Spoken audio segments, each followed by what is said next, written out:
When the gods fell silent. The Zhurakh, a race of conquerors, had ruled the stars for millennia. Their war engines strode across 1,000 worlds, their plasma lances cleaved cities in two, and their shimmering energy shields turned entire fleets to scrap. Species after species had fallen, and the Zhurakh had long since stopped fearing resistance. When they invaded Earth, they came not as warriors, but as gods.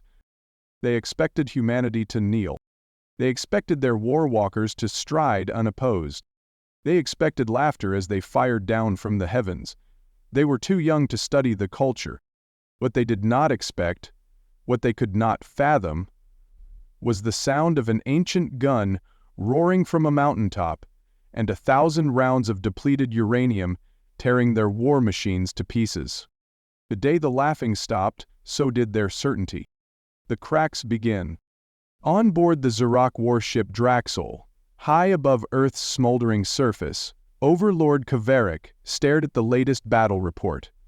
His eyes, golden orbs devoid of pupils, narrowed to slits as a hologram flickered before him. He watched, over and over, as human forces annihilated an entire battalion of walkers in the Colorado Rockies. The humans had dug in. Heavy artillery, shells not plasma, rained down from hidden positions. Tanks, ancient machines by Zhurakh standards, had maneuvered into canyons, outflanking his walkers. Worse still, they used those guns, crude kinetic weapons that launched metal at impossible rates.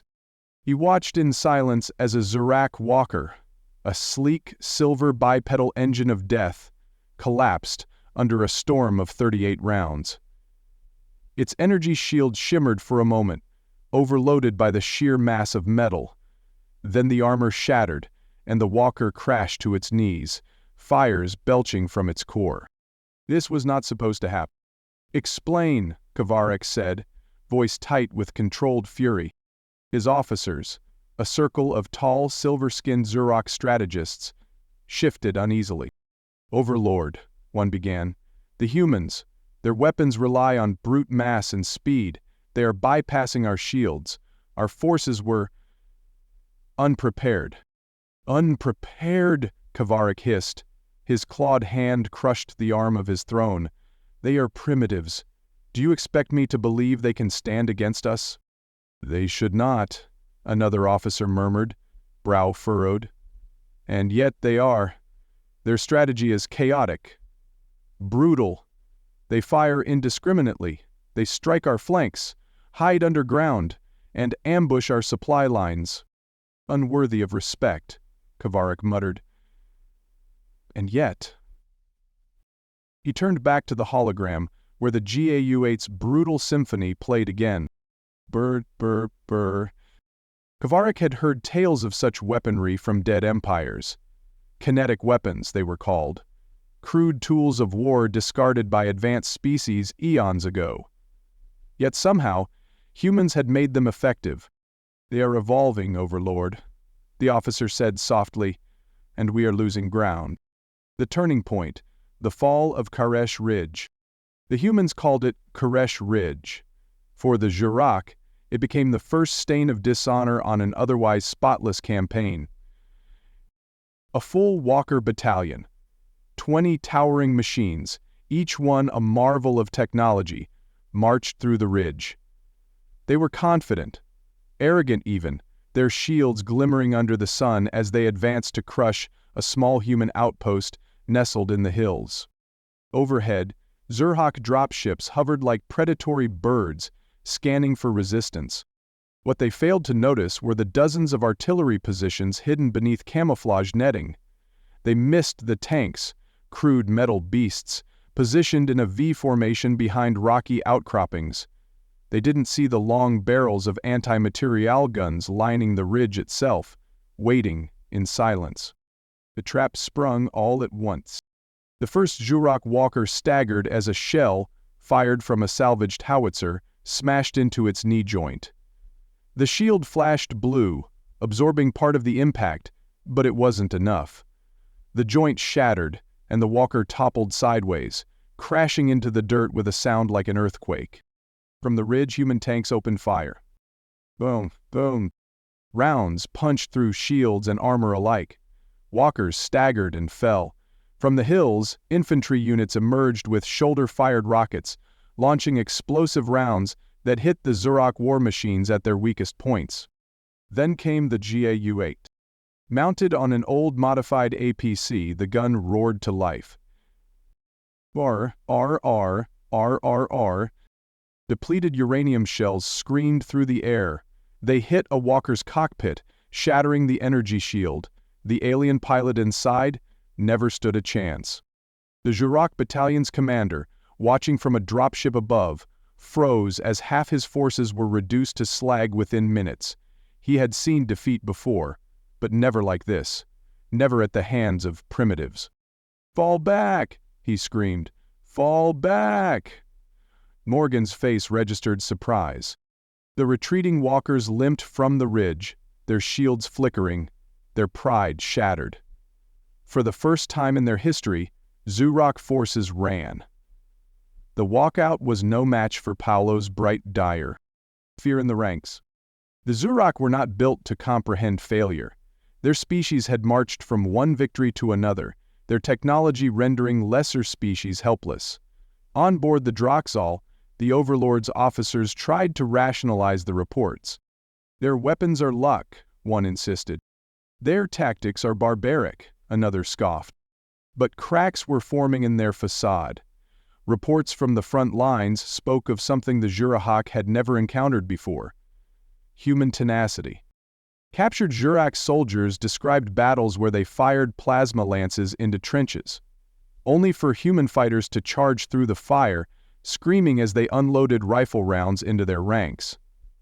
Zhurakh walkers would obliterate entire positions, only for human artillery to respond minutes later, firing rounds blindly into the mist, often hitting their targets by sheer force of will. The humans never stopped. Even as cities burned, even as Zhurakh forces advanced, humanity fought back with a ferocity the Zhurakh could not understand. "They are unrelenting," a shaken officer reported to Kabarak. "They do not fear death as others do." The Overlord's golden eyes narrowed.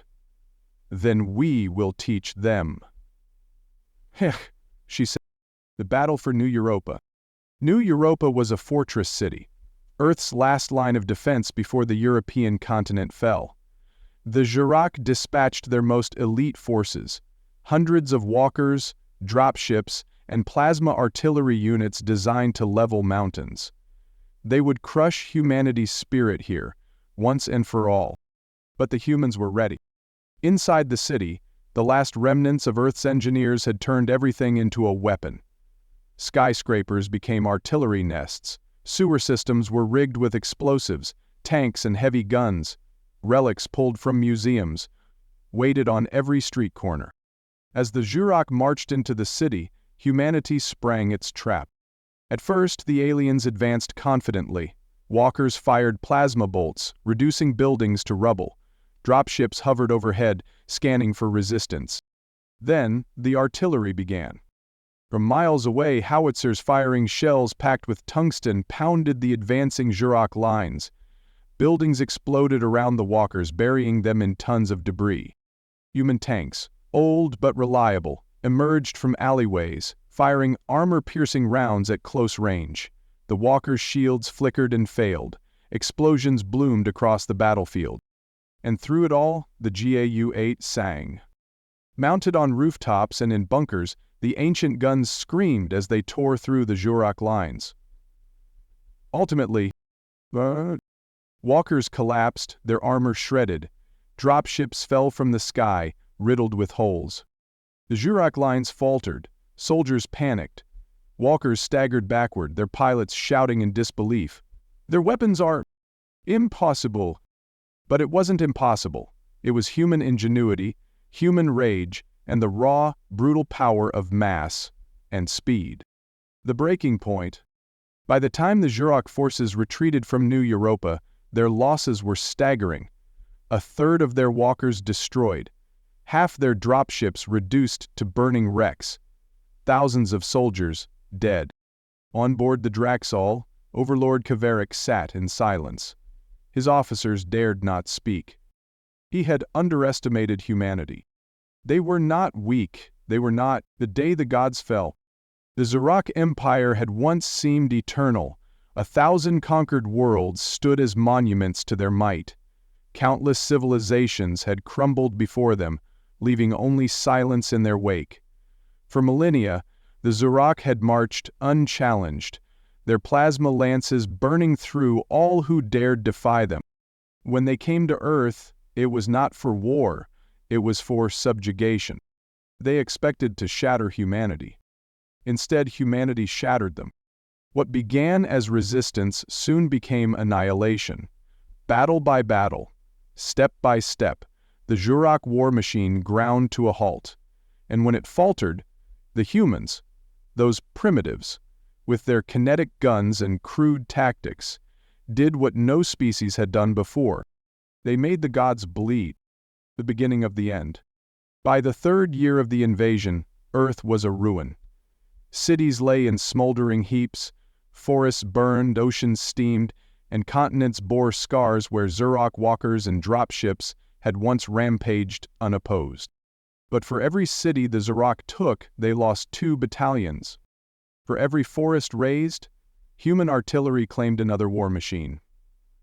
The fire lasts until the first faint yellow glow of spring comes, and the second wake of monolithic war. The Zhurakh War Council, once confident and untouchable, had devolved into chaos. Throughout June, on board the Draksoul, Overlord Kvarek stood before a table of holographic maps. Red symbols, perhaps indicating his forces, blinked with ominous frequency, marking units that had gone silent. Blue markers, representing the human resistance now littered continents the Zhurakhin had assumed were secure, had remained secluded. Kvarek's claws dug into the table. "This cannot be," he muttered.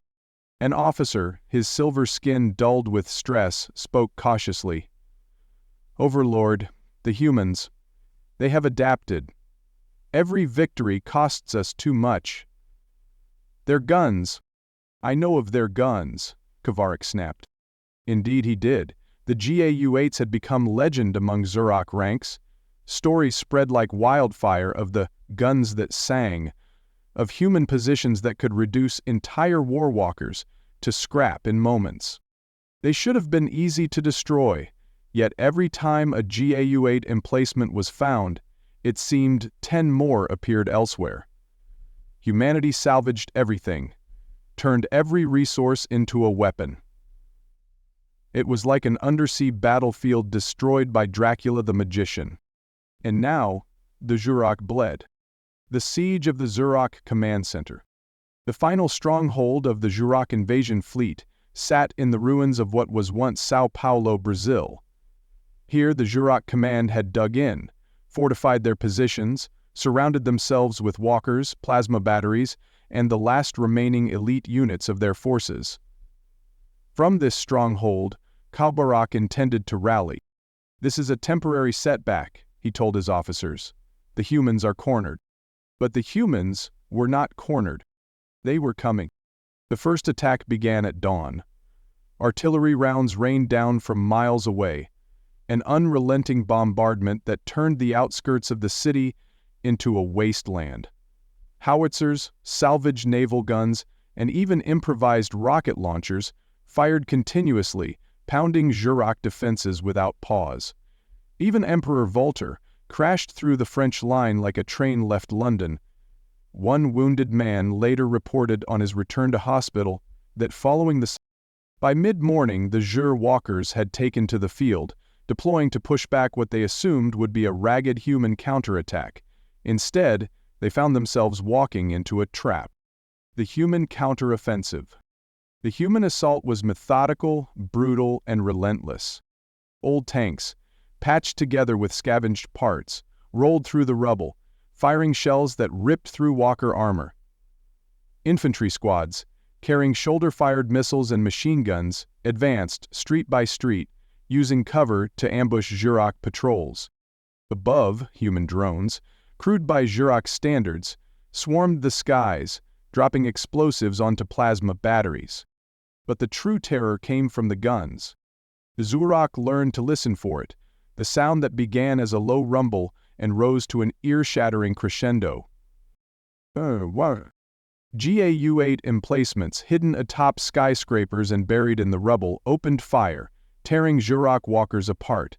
Entire platoons fell within seconds as depleted uranium shells screamed through the air, punching through shields and armor like paper. The Zhurakh soldiers panicked. Some fled, abandoning their positions. Others froze, disoriented by the sheer violence of the attack. For the first time in their history, the Zhurakh broke. Kavrakh's desperation. From the command center, Overlord Kavrakh watched the battle unfold on the holographic table. His golden eyes were wide as his bronze, and his bulletproof vest was hunched as he stared at nothing. As unit after unit blinked out of existence. "What are they doing?" he demanded, slamming a clawed fist on the table. The answer came seconds later. A human artillery shell struck the Zhurakh command center's outer wall. The entire building shuddered, lights flickering. Kavrakh turned to his officers, fury turning to something far worse. "Thank you. We must evacuate," one officer stammered. "No," Kavrakh roared. "We are Zhurakh. We do not flee." But even as he spoke, another explosion rocked the building. Smoke filled the air. Alarm klaxons screamed. The humans were closing in.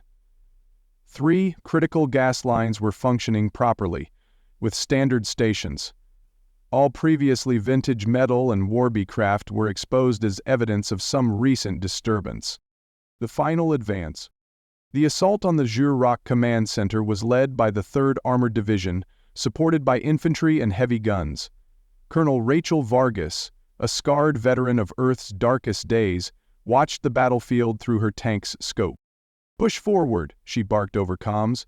"Don't stop until that command center is ash." Her tank, an ancient Mane Abrams, its armor welded together from scrap, rolled over the rubble, leading a column of vehicles and soldiers.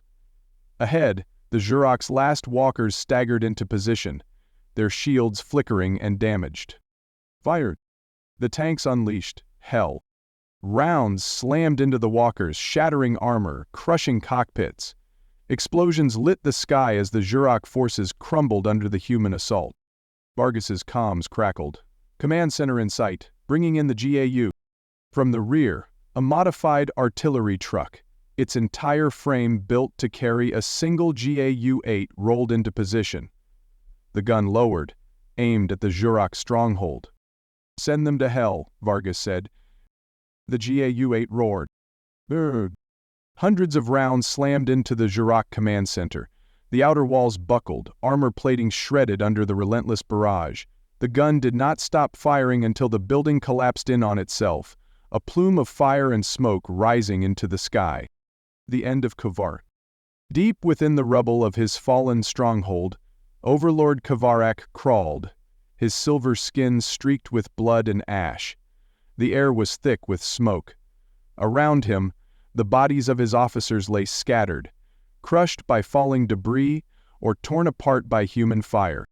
The mighty overlord of the Zhurakh Empire, conqueror of 1,000 worlds, was alone. A sound echoed through the ruins. Footsteps. Kavrakh turned, snarling. Emerging from the smoke was Colonel Vargas, flanked by human soldiers. Her face was grim, her rifle held steady. For a long moment they stared at each other, conqueror and conquered. Kavrakh's golden eyes burned with rage. "You," he growled. "You are vermin. How have you done this?" Vargas didn't answer. She lifted her rifle, pointing it at his chest. "Because you underestimated us," she said, "and because we don't stop fighting." Kavrakh opened his mouth to speak, to curse her, to swear vengeance. But Vargas pulled the trigger. The shot rang out, and the overlord of the Zhurakh fell, lifeless, to the ground.